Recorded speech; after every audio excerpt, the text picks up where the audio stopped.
connaissez la curiosité de François. Il est allé visiter intimement notre oreille.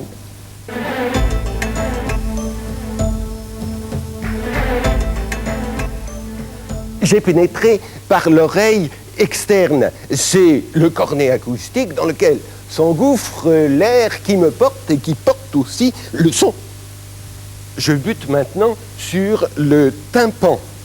Comme ça, il vous paraît grisâtre, mais regardez cette forme blanche ici. C'est un osselet qui se trouve de l'autre côté, que l'on voit par transparence. Et lorsque le son arrive, il fait vibrer le tympan, qui va transmettre la vibration de l'autre côté. Écoutez. Voilà. De l'autre côté, il y a l'oreille moyenne. Alors, me recevez-vous? Mais oui, la réception se fait très bien ici, dans l'oreille moyenne.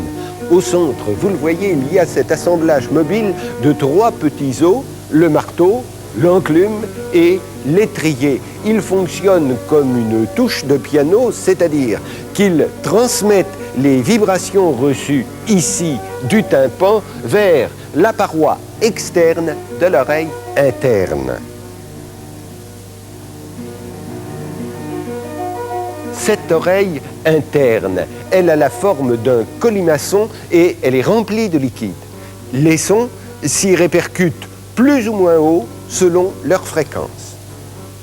J'ai encore réduit ma taille pour découvrir les organes qui captent véritablement les sons. Il s'agit ici des cellules qui tapissent l'oreille interne. Et vous voyez qu'elles sont équipées de ces cils qui vibrent sous l'influence des sons. Regardez, écoutez.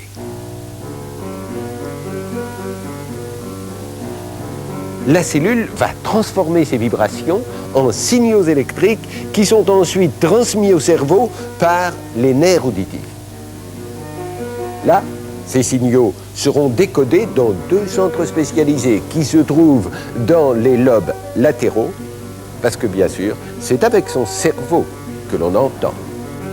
Lorsque l'on entend bien, c'est fou ce qu'il faut entendre de choses pour bien s'entendre avec les autres. Mais lorsqu'on entend peu ou mal, regardez, mais surtout écoutez bien. Vous allez comprendre ce que perçoivent les sourds. Voici une séquence d'un film que nous avons probablement tous déjà vu. Bonjour, petit chaperon rouge. Bonjour, comment allez-vous? Mes hommages, petit chaperon. Voici ce qu'entend un sourd léger. Bonjour, comment allez-vous? Mes hommages, petit chaperon. Voilà la même séquence et ce qu'entend un sourd sévère.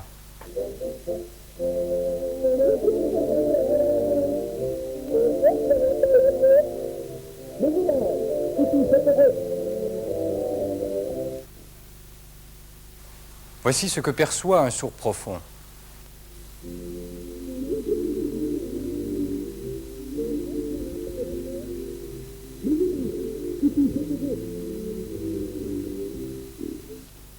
Comme vous connaissez la séquence, vous avez peut-être reconstitué les dialogues.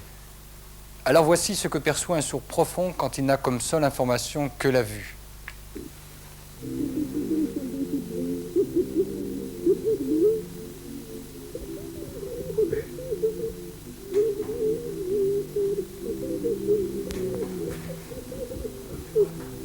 Tous les moyens, et bien sûr la rééducation orthophonique, doivent être utilisés pour aider l'enfant à communiquer.